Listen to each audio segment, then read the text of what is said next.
Greetings, human. And welcome to the ninth annual installment of the DePaul Humanities Center's. The horror of the humanities. This year, we are celebrating the 700th anniversary of the death of Dante, author of the Inferno. Why celebrate his death year rather than his birth? Because that's how we roll in hell. Inside the Haunted Mansion to the north, you'll find dozens of installations and exhibits, all created for you by academics, artists, and visionaries. Some take up the theme of Dante. Others mean to give you a different kind of scare. Still others are meant to educate while also entertain. As it is each year at this event, we are exploring the relationship between horror and practices in the arts and humanities, as well as looking at what might be horrific in our culture and everyday life. Yet, we seldom think of it this way. Like, say, pumpkin spiced enemas. Anyway, I'm here to give you a few brief instructions about how best to enjoy your experience. Use the arrow keys or the classic WASD to move, but you've obviously already figured that out. Press G to ghost through someone, that's fun. Good practice for when you're dead. The Z, as in Zimmergy key, will make you dance. That's a good one, too. Probably the most important key is X. You use that to interact with things, but again, I guess you already know that. Since you summoned me. I mean, since you played this video, right? This is not live. I'm not watching you or anything. So, when you approach a video installation, X will open the video in your main viewing area, but before that, you'll also notice that a small version of the video appears in your lower left screen. You can click on the video down there to see a small version of it. Do note that sometimes it will take a moment for different objects to recognize you are near them. Especially with a lot of people, the site can lag a bit, so give it a moment. You humans are in such a hurry anyway. Believe me, we'll have all of eternity to get to know each other. Many things in this virtual space will highlight in yellow when you're near them. Others are a bit more hidden. Speaking of hidden, look for all of the secrets that we've embedded here for you. Various quests and Easter eggs are all around. And in the architecture of the Haunted Mansion, you'll also find that bookcases and cabinets and other things sometimes lead to hidden passageways, secret spaces, and trapdoors. Part of the fun is that there's probably too much to explore for any one person during the 3 hours this is up. So get in there and do your best. You know, let me change the way I'm manifesting to you again. I just noticed that it still looks a little scary. I'm sorry about that. There. That's better. Now, all of the curated installations are somewhere inside the mansion, in hallways, different rooms, and open spaces, but be sure to explore the grounds out here as well.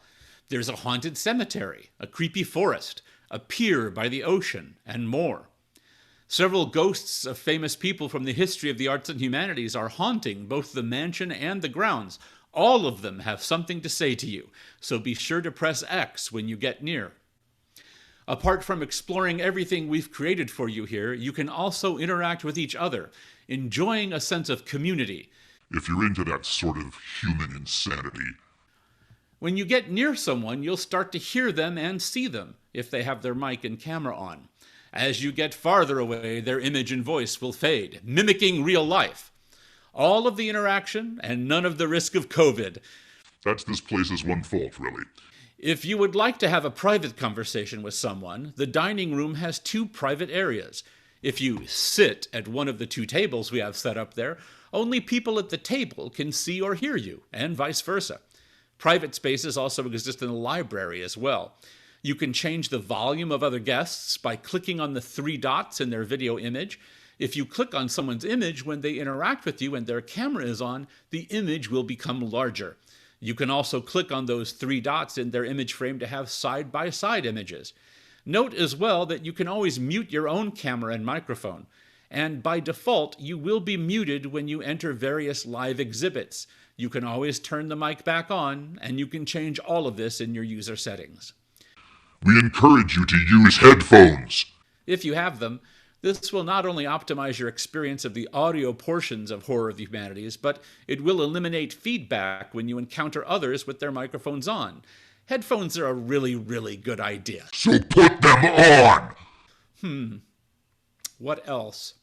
Oh, look for the push pin in the top left of the screen. This is where you'll find messages and a map of the site. And if you ever leave the site, either by mistake or by being taken away through a link to an external site, you should be able to use the back arrow on your browser to return. But if this ever fails you, just use the link sent to you through your Eventbrite registration to re-enter. That email that we sent, it will work until 9 p.m. tonight. I promise. I wouldn't lie. Oh, be sure to look for live events. Some are continuous, but others are on a schedule, with performances taking place at specific times. Check the information board in front of each exhibit to learn more. You don't want to miss those opportunities because, just like life, they're here for only a little while. And then...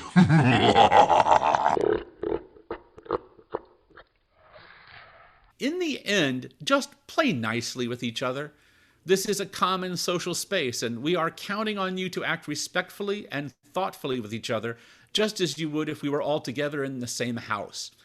Anyone found engaging in inappropriate behavior will be immediately removed from the site and or tortured. If you encounter any problems, please look for a DHC staff member or put a private message in the chat to me, H. Peter Steeves, or the Associate Director of the Center, Anna von Clissold. This goes for any help you need if you witness inappropriate behavior, but also if you just need assistance of any kind or spot a technical problem that needs live attention. We have staff ready to assist you. Remember, this is hell. It's full of long-distance telemarketer assistants and IT people.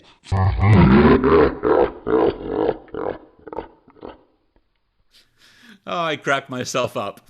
Finally, and most importantly, have a great time tonight. We're so glad you joined us, and be sure to visit the DePaul Humanities Center's website to sign up for more events like this one, including a tarot-themed event that's now open for registration. Everything we do at the DHC is open to the public, and it's completely free. At least... free for now. You'll pay soon. That's it, I guess. You know, let me stop this video background and all the technological manipulation and say a final word to you in my true form without any filters at all. That's better. I am H. Peter Steeves, Professor of Philosophy, Director of the DePaul Humanities Center, Reaper of Souls and Guardian of the Final Abomination in the lower aspects of the abyss. From all of us at the DHC and in hell, Happy Halloween.